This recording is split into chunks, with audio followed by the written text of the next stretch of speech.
Esta semana que antecede as eleições de nosso país, precisamos refletir à luz da Palavra de Deus sobre muito do que tem acontecido, muito do que irá acontecer. É importante sempre lembrar que, como Igreja Batista, pregamos a separação entre Igreja e Estado. Lembramos também que no púlpito desta igreja não há nenhuma possibilidade e nem manifestações políticos partidárias. Aqui se prega a palavra de Deus. Eu mesmo, como cidadão, não digo em quem vou votar para que não haja nenhum tipo de influência. A liberdade de cada um, a consciência e a inteligência deve ser sempre buscada. Dito isto, vamos à palavra de Deus. 1 Samuel, capítulo 8. Lerei até o verso 8. Diz assim, 1 Samuel, capítulo 8.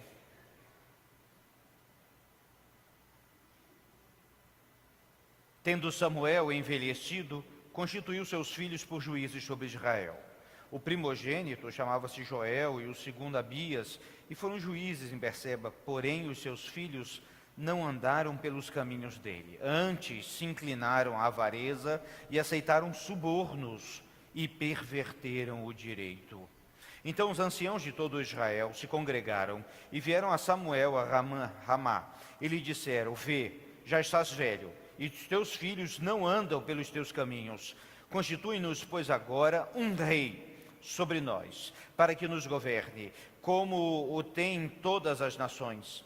Porém, esta palavra não agradou a Samuel quando disseram: Dá-nos um rei para que nos governe. Então Samuel orou ao Senhor, e disse o Senhor a Samuel: Atende a voz do povo em tudo quanto te diz, pois não te rejeitou a ti, mas a mim, para eu não reinar sobre ele. Segundo todas as suas obras que fez, desde o dia em que o tirei do Egito até hoje, pois a mim me deixou, e a outros deuses serviu, assim também o faz a ti. Oremos. Pai de amor, ensina-nos mais da Tua Palavra, fala ao nosso coração, cuida do nosso Brasil e abençoa-nos em nome de Jesus. Amém. Esta história de Samuel é fantástica. Havia se encerrado o período dos juízes, homens designados por Deus. Israel vivia uma chamada teocracia, ou seja, direção de Deus em todos os caminhos do povo de Deus. Quero lembrar que o povo de Deus recebeu um chamado específico, do qual o Salvador do mundo viria, o Messias que resgataria o povo do pecado e da perdição. Mas, meus irmãos, o povo de Deus não andou nos caminhos de Deus. Na realidade, desde que saíram do Egito, houve uma sucessão de falhas, de idolatrias, de pecados, e o povo se afastou dos caminhos do Senhor. O período dos juízes, contado no livro de Juízes da Bíblia, é um período complicado, onde nós vemos o povo se afastando. Deus levanta um servo seu e o povo volta para os caminhos de Deus. Mas quando esse servo morre, o povo se afasta novamente, e isso numa sucessão ao longo de décadas. Meus irmãos, triste história daqueles que andam longe dos caminhos do Senhor. Mas Deus levantou Samuel, este servo íntegro e fiel ao Senhor, que recebeu o seu chamado desde menino e foi fortalecido em Deus, e com Deus fez a obra do Senhor. Mas ele já era velho, e cumprindo os seus dias de trabalho, então ele designa os seus 2 filhos. Mas veja que os filhos de Samuel não fizeram como Samuel. Na realidade, eles são citados aqui, veja bem, inclinados à avareza, aceitaram subornos e perverteram o direito. Olha só, parece que viver em nossos dias. Sim, os filhos de Samuel. O povo então se reuniu, os anciãos, e foram a Samuel e disseram assim: queremos um rei. E eu creio que toda aquela multidão se reuniu e cada vez mais insistia: queremos um rei, porque as outras nações têm um rei. Queremos um rei, disseram eles e repetiram muitas vezes. Samuel ficou muito chateado com aquilo. Diz a palavra de Deus que ele ficou realmente triste com isso. E se chegou ao Senhor. E Deus responde: atende ao que esse povo quer. Eles não foram contra você, Samuel, mas contra mim. E tem sido um povo muito duro de coração desde que saíram do Egito.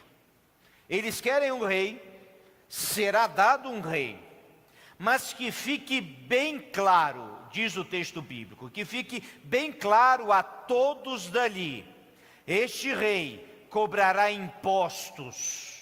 Este rei tomará seus filhos e suas filhas, seus filhos para a guerra, suas filhas para servirem. Este rei tomará do seu alimento e das suas terras, e haverá um preço para isso. Isso tem que ficar bem claro. E foi Samuel e disse ao povo: olha, vocês querem um rei, mas o rei vai custar isso, vai fazer aquilo outro. Mas eles insistiram: queremos um rei como os outros têm também. E foi-lhe dados então um rei. E então foi chamado Saul para ser o primeiro rei de Israel. Esta é a história. E essa história tem muito a nos ensinar hoje, meus irmãos. Porque Saul começou bem, mas terminou muito mal. E na história de Israel, pouquíssimos reis foram bons ou bem-sucedidos. O que nos vale algumas considerações para nós hoje. A primeira delas é cuidado com os governos. É interessante que aqui se instituía um governo, agora um reinado.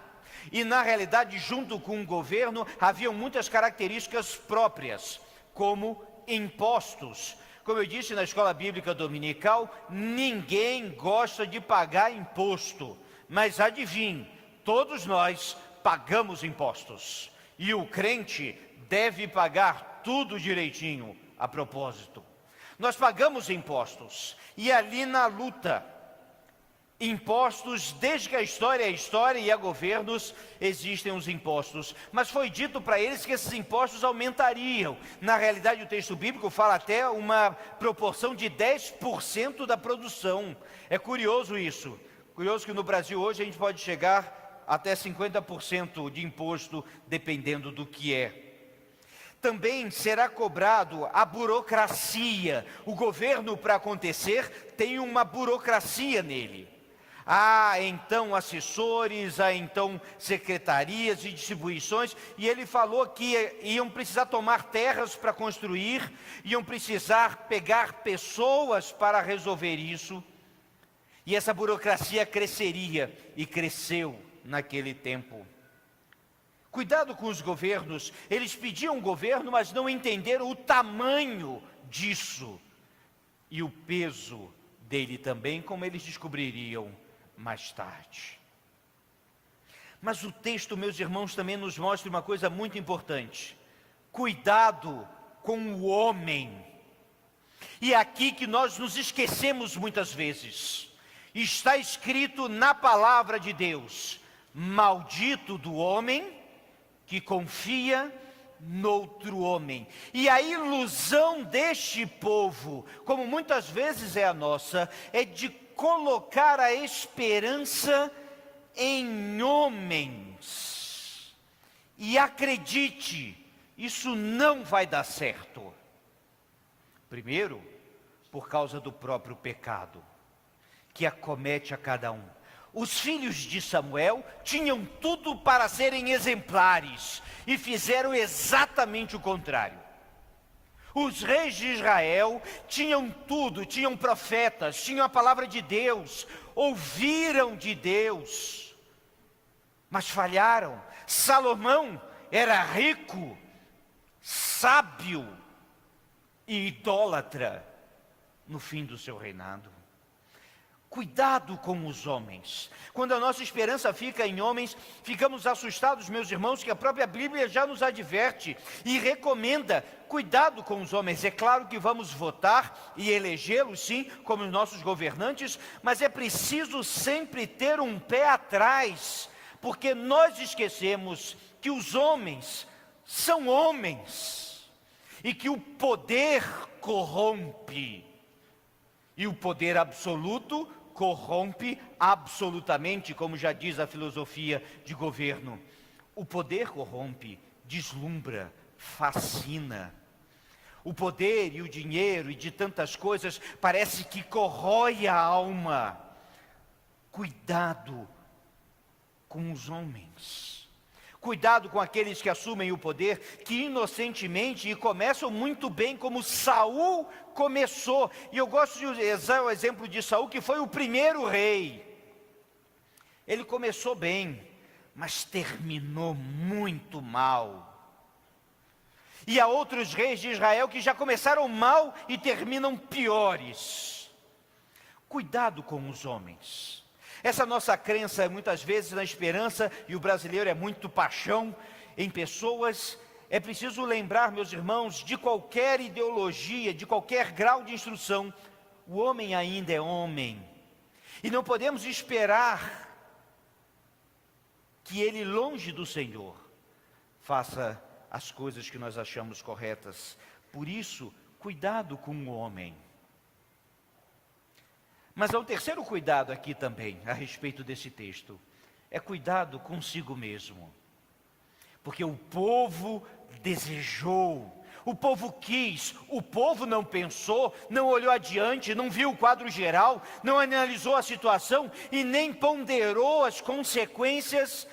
Cuidado conosco, com nossos desejos, e que muitas vezes afetam a alma.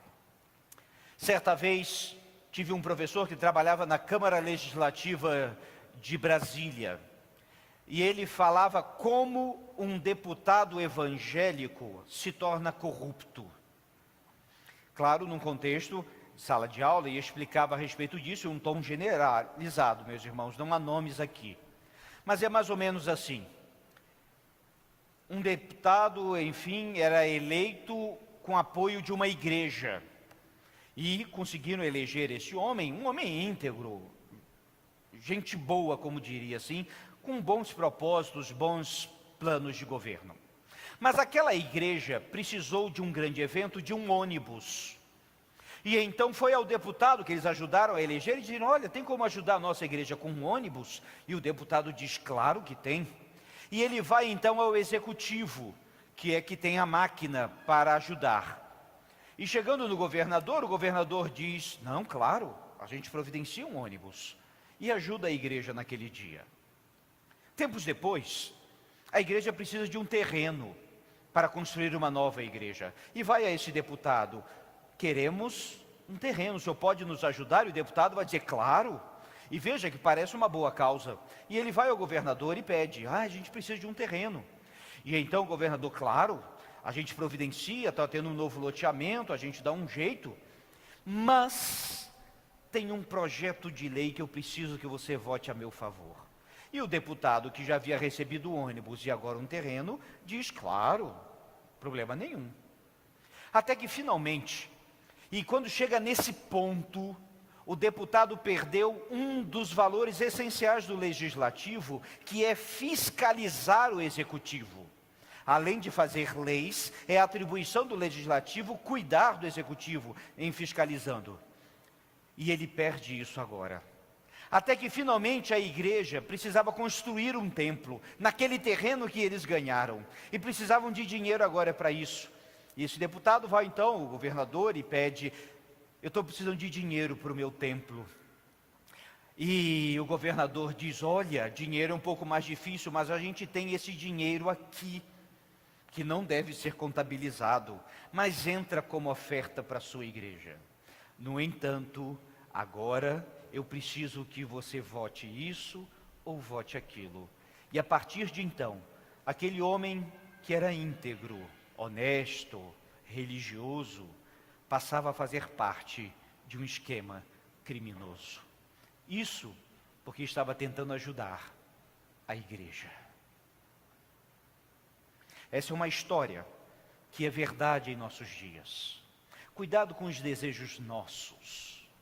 Cuidado com o que é fácil. Por isso que o princípio da separação de igreja e Estado é importante para os batistas. Porque essas benesses não são gratuitas, são caras. O povo não via o que eles queriam um rei. E não viram o que aconteceria depois. Cuidado com isso. Cuidado com seus próprios desejos. E lembrando que nós temos os nossos... e queremos os nossos benefícios, claro que queremos. Mas é preciso tomar muito cuidado. Porque muitos estão se perdendo com isso. Diante disso, algumas recomendações bíblicas para nosso dia. Primeiro, ore por nossa nação.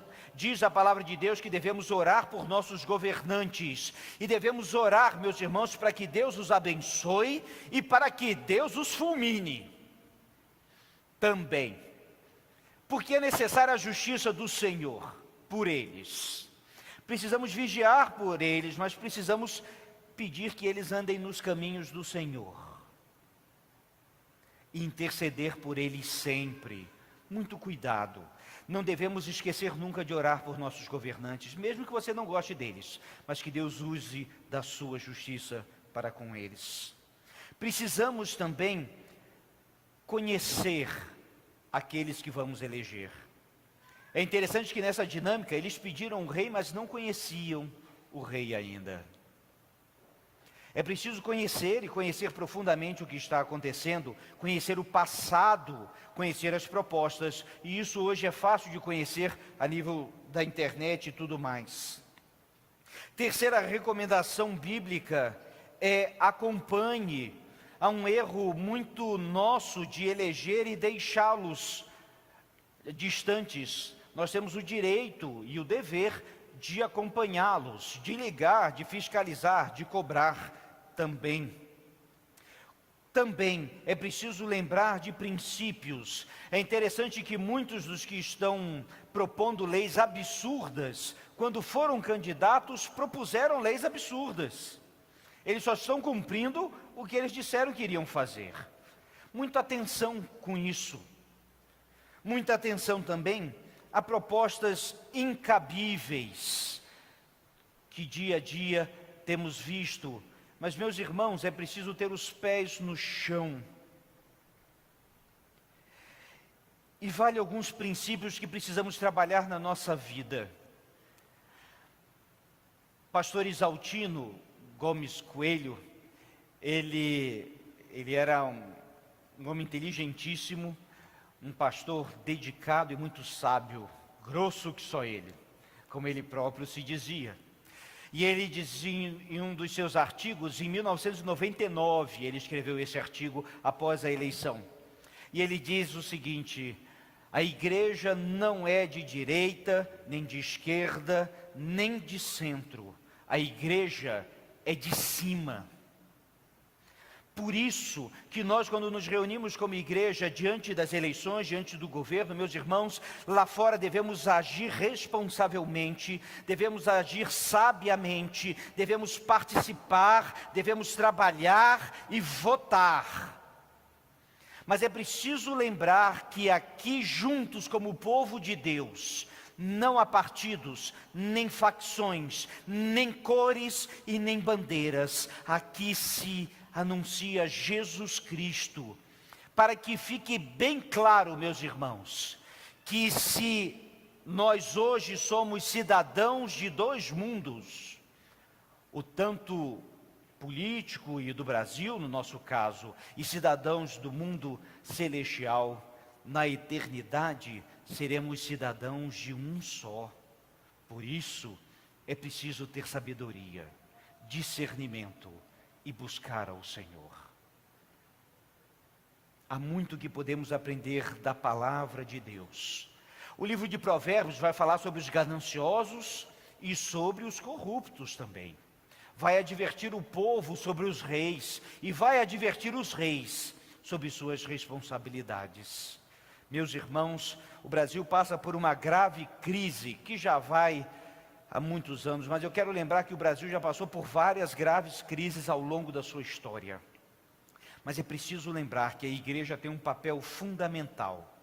E nós, crentes, nos nossos locais de trabalho, temos o papel mais fundamental ainda de fazer a diferença, anunciar a salvação e estar consciente que se há alguém que pode transformar o Brasil, não é uma pessoa, é Jesus Cristo, o Senhor. Por isso, o grande dever da igreja é anunciar esta salvação, para que haja salvação e transformação. Que Deus tenha misericórdia de nós, que Deus tenha misericórdia do nosso país e dê sabedoria a cada um aqui. Vamos ficar de pé e vamos votar.